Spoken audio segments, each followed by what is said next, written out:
Tonight, when you fall asleep, something strange is going to happen. Your eyes will close. Your body will lie completely still. But your mind will go somewhere else. You'll visit places that don't exist. You'll meet people who have been dead for years. You'll fly. You'll fall. You'll run from dangers you can't even see. And then, tomorrow morning, you'll wake up and forget most of it. To you, it was just a dream. Nothing unusual. Just another night. But hold on for a second. Take away everything you know about dreams. Forget modern science. Forget brain chemistry. Forget REM sleep. Forget every explanation you've ever heard. Now imagine you're one of the first humans. You're sitting inside a dark cave tens of thousands of years ago. The fire is dying. The night is silent. And you just woke up from a dream where your dead father stood right in front of you. He spoke to you. He gave you a message. Then he disappeared. What would you think? That question sounds simple, but the answer may be one of the oldest, deepest, and most fascinating stories in human history. Because dreams may have given humanity something no other experience ever could. They convinced us that another world existed. A world beyond what our eyes could see. A world that felt just as real as this one. And that single belief changed everything. Here's something most people never realize. Dreaming may have been humanity's very first religious experience. Long before temples, long before priests, long before gods had names, there were dreams. Every night, without effort, ordinary people entered a place where time moved backward. The dead returned to life, and voices came from the sky. That wasn't a small thing. To ancient humans, it was a miracle happening every single night. But that leads us to an even bigger question. What did the first humans actually think dreams were? The answer is surprisingly simple. They believed dreams were journeys. And that's not just poetry. Across the world, ancient cultures that never met each other somehow reached the same conclusion. Australian Aboriginal peoples, Native American tribes, Siberian shamans, African Zulu communities, separated by thousands of miles and countless generations. Yet many believe the same thing. When you sleep, your soul leaves your body and travels elsewhere. That can't simply be coincidence. It's a conclusion the human mind seems to naturally arrive at when trying to explain dreams. And then we get to a chapter history books rarely talk about. In 2008, archaeologists studying South Africa's Blombos cave examined markings that are roughly 75,000 years old. Some researchers have suggested that certain patterns resemble visual phenomena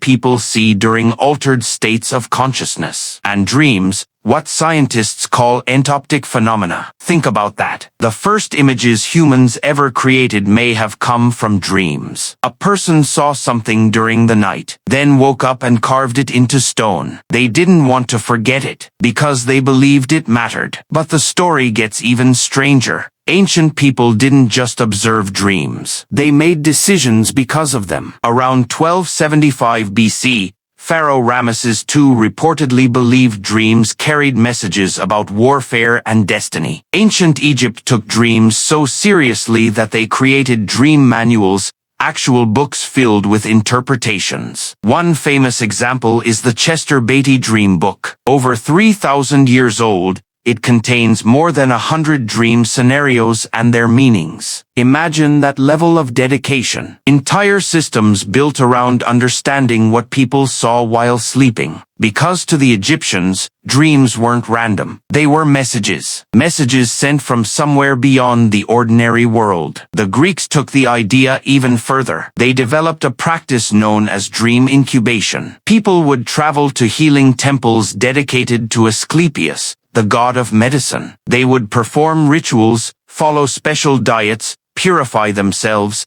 and then sleep inside sacred chambers. The belief was simple. The god would appear in a dream and reveal the cure. Thousands made the journey, and many believed they were healed. We might explain some of those recoveries through psychology, placebo effects, or natural healing. But to the people living at the time, it was proof. Dreams worked. Then comes one of the most fascinating stories of all. More than 4,000 years ago in Mesopotamia, a ruler named Gudea experienced a powerful dream. Mysterious figures appeared. A woman carrying a stylus. A giant being whose presence shook the earth. a magnificent bird gripping a mountain with golden claws. When Gudea woke up, he couldn't understand what he'd seen, so he sought the help of dream interpreters. They told him the dream was a divine command to build a temple, and he did. What's incredible is that he recorded the entire story on stone cylinders. Those inscriptions still exist today. Think about what that means. Some of humanity's earliest written records weren't laws or battle reports. They were dream interpretations. In a way, writing itself may have been driven by the desire to preserve dreams. That's a wild thought. The invention that transformed civilization, partly fueled by experiences people had while sleeping. But there's another layer to this story. Among many shamanic traditions, dreams weren't passive experiences. They were places people intentionally entered. Siberian shamans used rhythmic drumming,